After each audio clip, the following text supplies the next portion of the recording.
अल्हम्दुलिल्लाहि रब्बिल आलमीन वस्सलातु वस्सलामु अला रसूलिहिल अमीन व अला आलिहि व अस्हाबिहि अजमईन अम्मा बाद औज़ु बिल्लाहि मिनश शैतानिर रजीम बिस्मिल्लाहिर रहमानिर रहीम ला नुफर्रिकु बैना अहदिम मिर रुसुलि సదకల్లాహుల్ అజీం. సర్వలోక నియామకుడు, సర్వోన్నతుడు, సర్వ సృష్టికర్త అయిన దైవానికే సమస్త స్తోత్రం తెలియసుకుంటూ, సోదర మహేశ్వర ఆధ్యాత్మిక ప్రియులరా, నేను ఈరోజు మీ ముందు ప్రవక్తలకు సంబంధించి కొన్ని విషయాలు మీ ముందు ప్రయత్నం చేస్తాను. సోదర మహేశ్వర, కారుణ్య ప్రభు అయిన దైవము అనాది కాలం నుంచి తొట్టతొలి మానవుడైన మహనీయ ఆదం అలైహిస్సలాం గారిని మొదటి ప్రవక్తగా చేయడం జరిగింది. ఆ పరంపరలో భాగంగా దాదాపు 1,40,000 మంది ప్రవక్తలను, ఋషులను, మహనీయులను ఆయా కాలాల్లో ఆయా జాతుల వద్దకు, ఆయా భాషలు మాట్లాడే ప్రజల వద్దకు ప్రవక్తలను పంపడం జరిగింది. చిట్ట చివరిగా మానవ మహోపకారి, విశ్వకారుణ్యమూర్తి, జగత్ ప్రవక్త ముహమ్మద్ సల్లల్లాహు అలైహి వసల్లం గారిని ప్రళయకాలం వరకు చివరి ప్రవక్తగా చేసి పంపడం జరిగింది. మరి ఈ ప్రవక్త కంటే ముందు మహనీయ హజరత్ ఈసా అలైహిస్సలాం గారు బనీ ఇస్రాయేలు ప్రజలకు చిట్ట చివరి ప్రవక్తగా కారుణ్యంగా చేసి పంపడం జరిగింది. అంటే వేరే ప్రవక్తలకు ముహమ్మద్ ప్రవక్త సల్లల్లాహు అలైహి వసల్లం గారికి తేడా ఏమిటి అంటే, ముహమ్మద్ ప్రవక్త సల్లల్లాహు అలైహి వసల్లం గారి కంటే ముందు వచ్చిన ప్రవక్తలు ఎవరైతే ఉన్నారో వారందరూ కూడా ఆ జాతుల వద్దకు, ఆ భాషలు మాట్లాడే ప్రజల వద్దకు మాత్రమే వారిని పంపడం జరిగింది. ఆ విధంగా మహనీయ మూసా అలైహిస్సలాం గారి కాలం నుంచి కూడా మహనీయ ఈసా అలైహిస్సలాం గారి వరకు ఆయన ఏదైతే ధర్మశాస్త్రాన్ని, షరియత్తును తీసుకుని రావడం జరిగిందో ఆ ధర్మశాస్త్రాన్ని 100 సంవత్సరాల పాటు బనీ ఇస్రాయిలులో చివరి ప్రవక్త మహనీయ ఈసా అలైహిస్సలాం గారి వరకు కూడా ఆ ధర్మశాస్త్రాన్ని పాటించడం జరిగింది. ఎందుకంటే ఏదో ఒక రూపంలో మహనీయ మూసా అలైహిస్సలాం గారు తీసుకొని వచ్చిన పాత నిబంధన ధర్మశాస్త్రం ఏదైతే ఉందో అది అమలు పరచబడుతూ ఉంది కాబట్టి వేరొక ధర్మశాస్త్రం యొక్క అవసరం ఏర్పడలేదు. ఏ ధర్మశాస్త్రం అయితే అంతమైపోతుందో, కనుమరుగైపోతుందో, మార్పులకు చేర్పులకు లోనైతుందో దాని తర్వాత కారుణ్య ప్రభు అయిన దైవము మరొక దైవ ప్రవక్తను పంపడం జరుగుతుంది. ఆ విధంగానే వివిధ ప్రవక్తలకు కొన్ని సూత్రాలు, హితవులు, నీతి నియమాలు, ఆ విధంగా సుహుఫే ఇబ్రాహీమ వ మూసా అని చెప్పడం జరిగింది. సుహుఫ్ అంటే పవిత్ర వాక్యాలు, పవిత్ర హితవులు, ధర్మ అధర్మాల విషయాలు అని అర్థం వస్తుంది. మరి ఆయా కాలాలలో ఆయా జాతులకు ఏవైతే ధర్మ నియమాలు, ధర్మ అధర్మాలు అవసరమో అవి తెలియజేయడం జరిగింది. ఆ విధంగా చిట్ట చివరి ప్రవక్త విశ్వకారుణ్యమూర్తి ముహమ్మద్ సల్లల్లాహు అలైహి వసల్లం గారిని ఎటువంటి ధర్మశాస్త్రం ఇచ్చి పంపడం జరిగిందంటే, అది ప్రళయకాలం వరకు ప్రజలకు ఏవైతే సమస్యలు ఉన్నాయో వాటికి పరిష్కారము ఈ ధర్మశాస్త్రంలో ఉంది కాబట్టి, దాన్ని భద్రపరచడం జరిగింది కాబట్టి, దాని యొక్క భద్రపరిచే ఏర్పాటు ప్రళయకాలం వరకు జరిగింది కాబట్టి, ఇక మరొక ప్రవక్త రాడు కాబట్టి, ఆయన చిట్ట చివరి ప్రవక్త కాబట్టి కారుణ్య ప్రభు అయిన దైవము ఆ ఏర్పాటు చేయడం జరిగింది.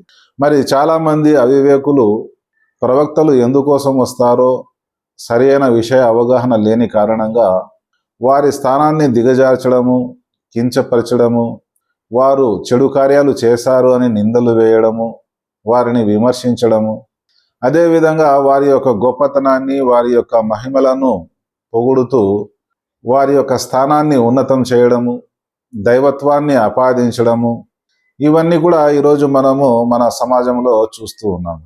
ప్రవక్త గారి కాలంలో కూడా ఒక యూద వ్యక్తి మోషే అలైహిస్సలాము గొప్ప ప్రవక్త ఈ విధంగా పొగడడం జరిగింది.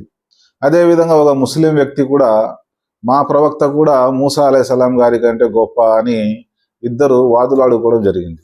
అప్పుడు వారిద్దరు ప్రవక్త గారికి వచ్చినప్పుడు ఈ విధంగా ఏదైతే వాక్యం నేను పఠించడం జరిగిందో, ప్రవక్తలను ఎవరు కూడా భేదభావము చూపకూడదు, ఎవరు తక్కువ స్థాయి అని కానీ ఎవరు ఎక్కువ స్థాయి అని కానీ, మన సన్మార్గం కోసం ఎంతమంది అయితే మహనీయులు వచ్చారో వారు తక్కువ ఫలితాన్ని సాధించినప్పటికీ, వారు ఇచ్చిన సందేశాన్ని తక్కువ మంది విశ్వసించినప్పటికీ లేదా ఎక్కువ మంది విశ్వసించినప్పటికీ ఎక్కువ విశ్వసించి సాఫల్యం పొందిన వారిని గొప్పవారుగా, కొంతమంది ప్రవక్తలకు వారి ఇళ్లలో వారి కుమారులే విశ్వసించలేదు. మరికొన్ని కుటుంబాల్లో వారి యొక్క భార్యలే ఆ ప్రవక్తలపైన విశ్వాసం తీసుకురాలేదు. ఆ విధంగా వారు అధములని చిన్న చూపు చూసి వారి స్థానాన్ని దిగజార్చే హక్కు మనకు ఇవ్వలేదు.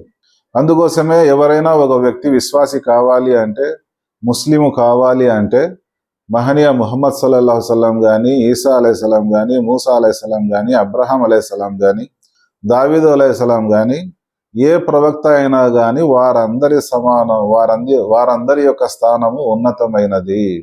వారి యొక్క స్థానాన్ని దిగజార్చడము, కించపరచడము, వారిపైన నిందలు మోపడం అనేది మహాపాపం అవుతుంది. అందుకోసమే విశ్వకారుణ్యమూర్తి ముహమ్మద్ సల్లల్లాహు అలైహి వసల్లం గారు ప్రవక్తలలో భేదభావం చూపకూడదని, అందరి పట్ల గౌరవ అభిమానాలు విశ్వాసం కలిగి ఉండాలని, ఆ విధంగా పవిత్ర ఖురాన్లో దాదాపు 25 మంది నుంచి 26 మంది ప్రవక్తల ప్రస్తావన ఉంది. మరి 1,40,000 మంది ప్రవక్తలలో 25 మంది ప్రవక్తల్ని తీసేసినట్లయితే ఇంకా 1000 మంది మిగిలి ఉన్నారు. మరి వారి యొక్క పేర్లు, ఏ జాతి వద్దకు ఏ ప్రవక్త వచ్చాడు అనే ప్రస్తావన లేదు. మరి ప్రపంచము భూమండలము విశాలమైనది కాబట్టి చైనా దేశంలో కానీ, యూరోప్లో కానీ, భారతదేశంలో కానీ, ఈజిప్ట్లో కానీ, ఇంకా వేరే వేరే దేశాలలో ఇంకా ఎన్నో వేల మంది ప్రవక్తలు వచ్చి ఉన్నారు.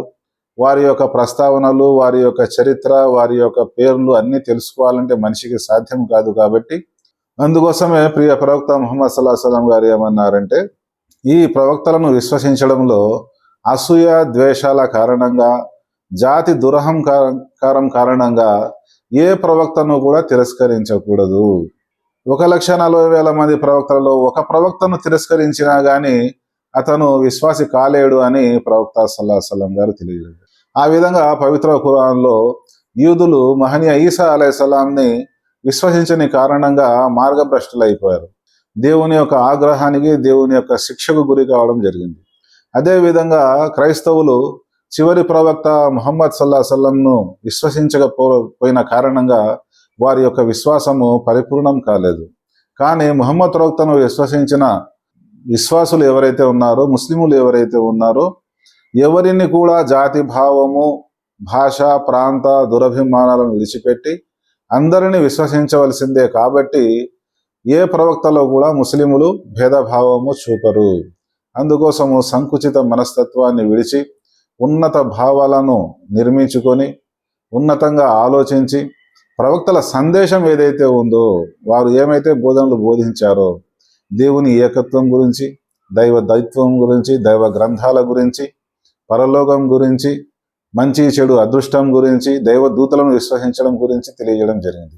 మరి ఈ దైవము, దైవ దూతలు, దైవ గ్రంథాలు, దైవ దూతలు, పరలోకము, మంచి చెడు అదృష్టం ఏవైతే ఉన్నాయో, ఈ 6 విషయాలను విశ్వసించిన వాడు మాత్రమే విశ్వాసి అవుతాడు. ఈ గ్రంథాలలో ఏ గ్రంథాన్ని విశ్వసించకపోయినప్పటికీ, ఏ దైవ ప్రవక్తను విశ్వసించకపోయినప్పటికీ అతని విశ్వాసము పరిపూర్ణము కాదు. సోదర మహాశయులారా, దైవ ప్రవక్తలకు సంబంధించి చాలా విషయాలు ఉన్నాయి. అన్ని విషయాలు ఒకే సందర్భంలో చెప్పుకునేదానికి అవకాశం లేదు. కాబట్టి ఇన్షా అల్లా దైవ చిత్తం అయితే ఇటువంటి ఆధ్యాత్మిక వీడియోలు ముందు కూడా వస్తూ ఉంటాయి. సమగ్రమైన సంపూర్ణమైన ధర్మ అవగాహన కోసము ఈ వీడియోను సబ్స్క్రైబ్ చేసుకోండి. నచ్చినట్లయితే బంధుమిత్రులకు షేర్ చేయండి. ఏవైతే విషయాలు చెప్పామో, విన్నామో అర్థం చేసుకొని ఆచరించే సద్బుద్ధి కలగజేయాలని వేడుకుంటున్నాను. అస్సలాము అలైకుం వరహమతుల్లాహి వబరకాతుహు.